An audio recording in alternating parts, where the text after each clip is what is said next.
Bonjour chez vous, je suis Immaculée pour le compte de Immaculée Light Access sur YouTube.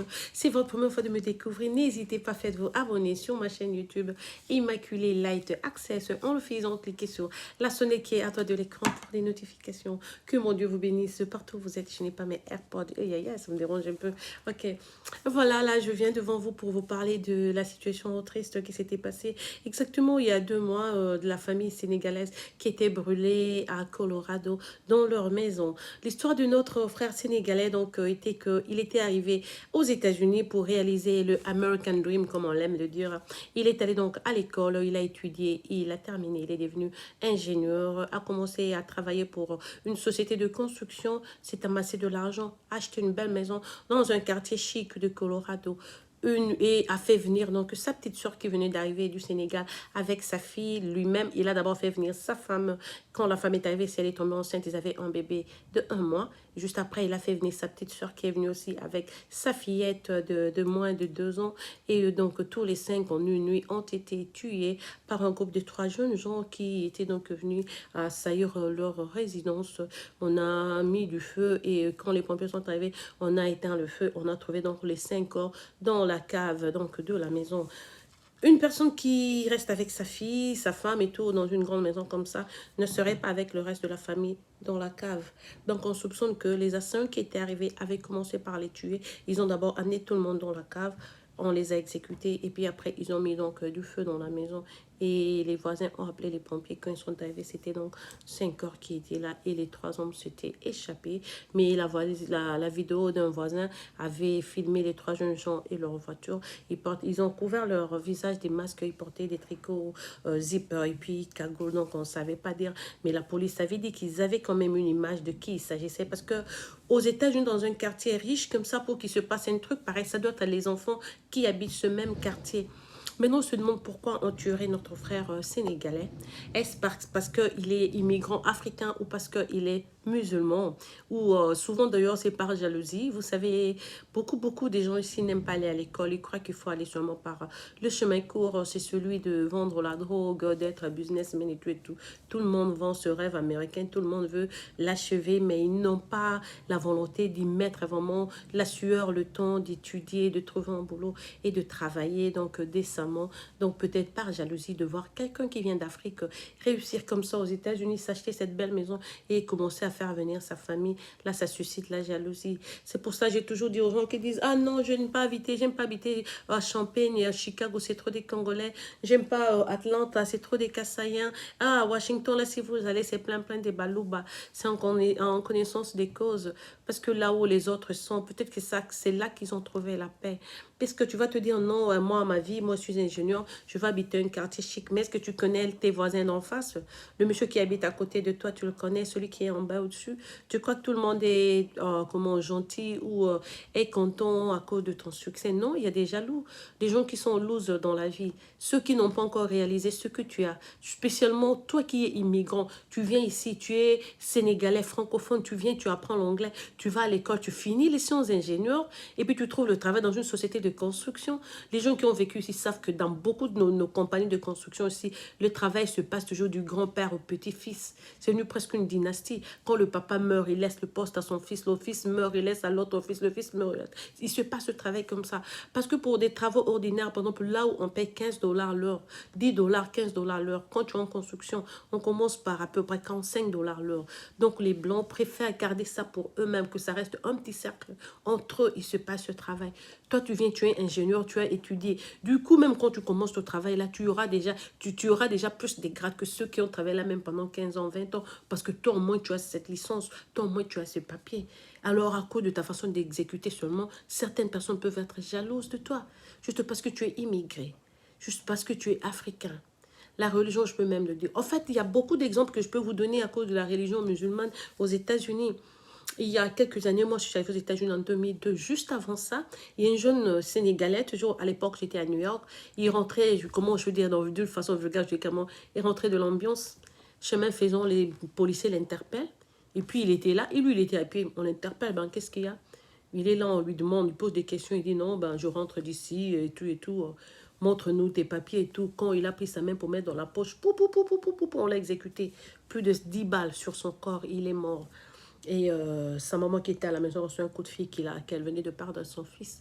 Mais qu'est-ce que mon fils a fait? C'était dû à quoi? Donc on a tué ce jeune gens comme ça.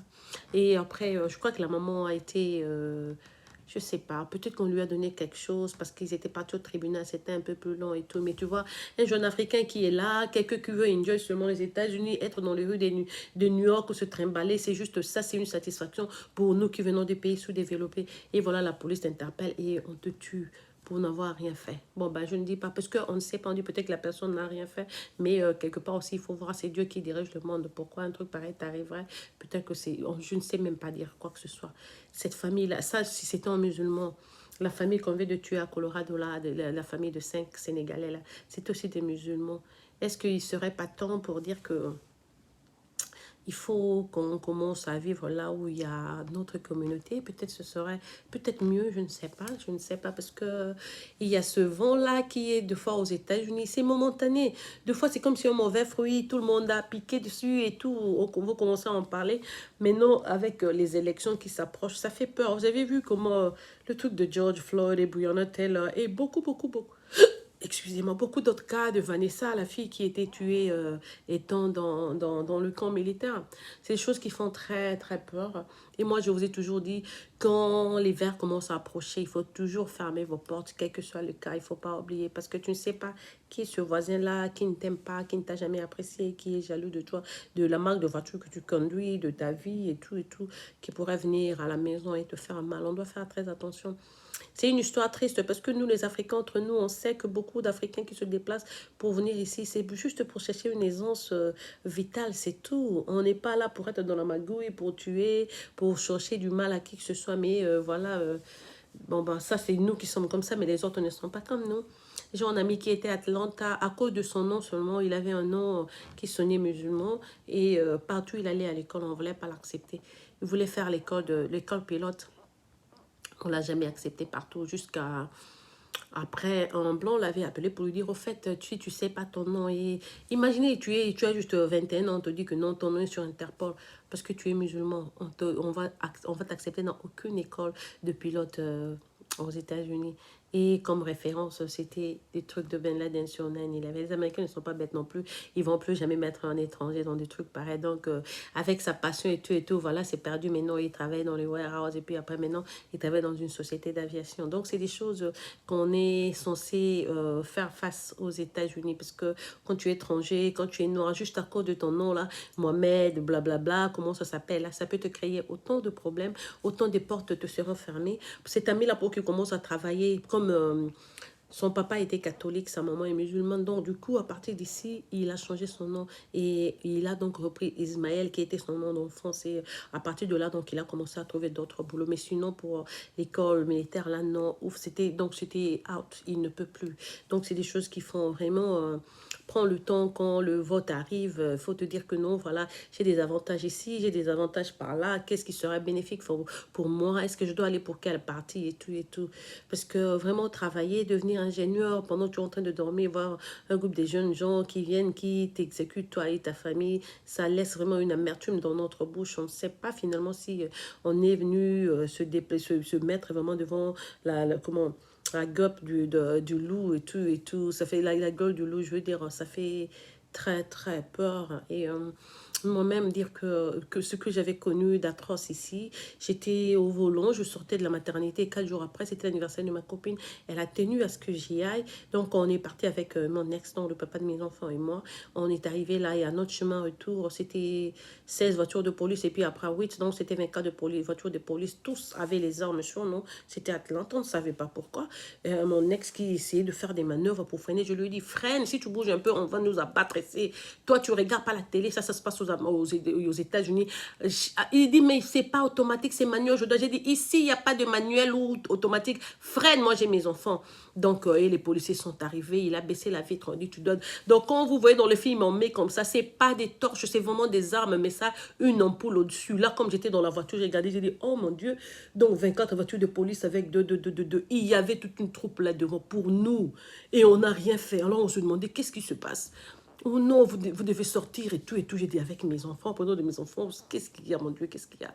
Donc on était là et mon ex là, il parle toujours, il répond, on te dit, ah mais non, tu sens l'alcool. Il a dit, non, c'est dans ta tête, c'est ton cerveau là qui sent l'alcool. Parce que moi d'ailleurs, je ne prends pas d'alcool, je suis même en train de prendre le médicament là, je n'ai pas bu comme tu l'entends et tout. Puis on me pose autant de questions, je réponds et... on lui avait dit, en tout cas, tu nous réponds d'une manière très impolie, on t'amène en prison aujourd'hui. Il aurait dit, je m'en fous, Nelson Mandela a passé 27 ans en prison, il est arrivé par devenir président. Moi, je lui disais, mais toi aussi, arrête de faire la grosse gueule, là, qu'est-ce qu'il y a et tout et tout. Il s'en foutait. Et sur le champ, donc, une autre voiture de police l'a amené, donc, là où on l'avait amené. Je ne connaissais même pas ce coin. Et je suis restée maintenant le chef de police avant qu'on amène... donc, on a amené mon ex, le chef, là, le chef vient, il avait déjà eu nos informations, il appelle les policiers, là, venez, venez. Il dit, these are pretty clean people.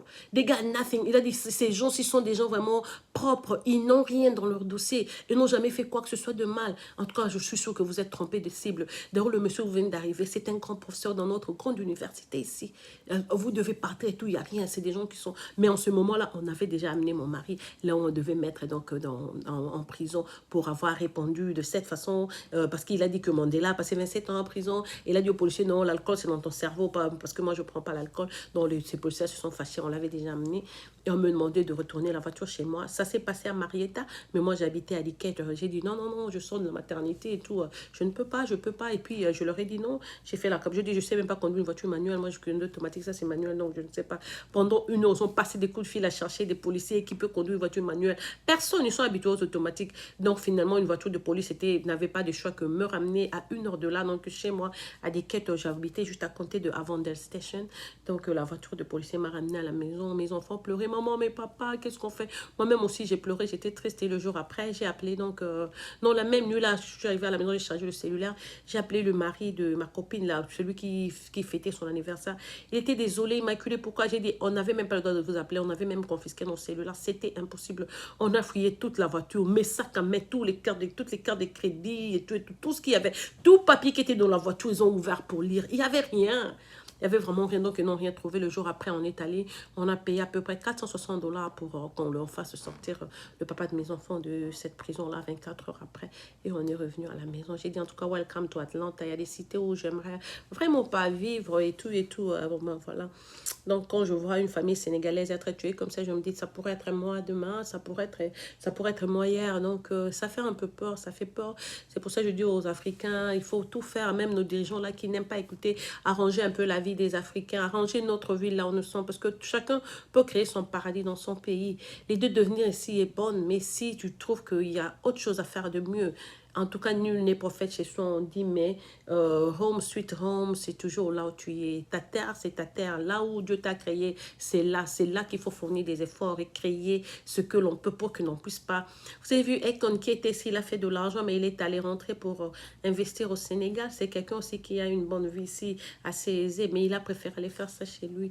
Donc, on n'aura pas peur des gens qui n'ont pas de confidence, qui souffrent parce qu'ils sont moindres que les autres, mais que travailler dur leur prouver qu'ils ont tort et qu'on est tous humains. On a le même droit de vivre heureux partout sur Terre, si possible, ou carrément, au lieu d'abattre une famille de 5 comme ça, peut-être leur demander carrément de quitter, aurait arrangé la situation. Mais je ne pense pas qu'ils ont été tués parce qu'ils sont noirs. C'est plus peut-être à cause de leur religion. C'est pour ça que je dis aussi, quand vous achetez une maison, considérez le voisinage qui est là, qui est à gauche. Il y a des websites. Par exemple, quand tu vas entrer quelque part, tu peux regarder si dans le bâtiment, là, il y a un secteur. Si tu as des enfants, tu vas voir s'il y a quelqu'un qui a déjà été arrêté pour, comment les prédateurs sexuels, là, et tout, et tout. Il y a des websites. Demande le nom de ton voisin, et tout, et tout. Quand tu arrives dans un quartier, je parle chez ma soeur, elle parle très bien avec tous les gens qui sont, non, tous ses voisins, et tout. Mais la maison diagonale chez elle, même la maison juste derrière chez elle, leurs voisins, là, ils se saluent même pas. C'est des blancs qui ont dit, on parlera jamais au noir jusqu'au jour où on va mourir. Et ma soeur est là, elle a son jardin là, elle a sa maison. J'étais là même hier et tout et tout. Ils se salient pas. 2 fois quand c'est l'anniversaire, on met la musique dehors, on fait le barbecue, on mange. Les Africains voir là, viennent là, les jeeps stationnés, les voitures, on danse même dehors et tout, on fait la vie. Chacun, chacun.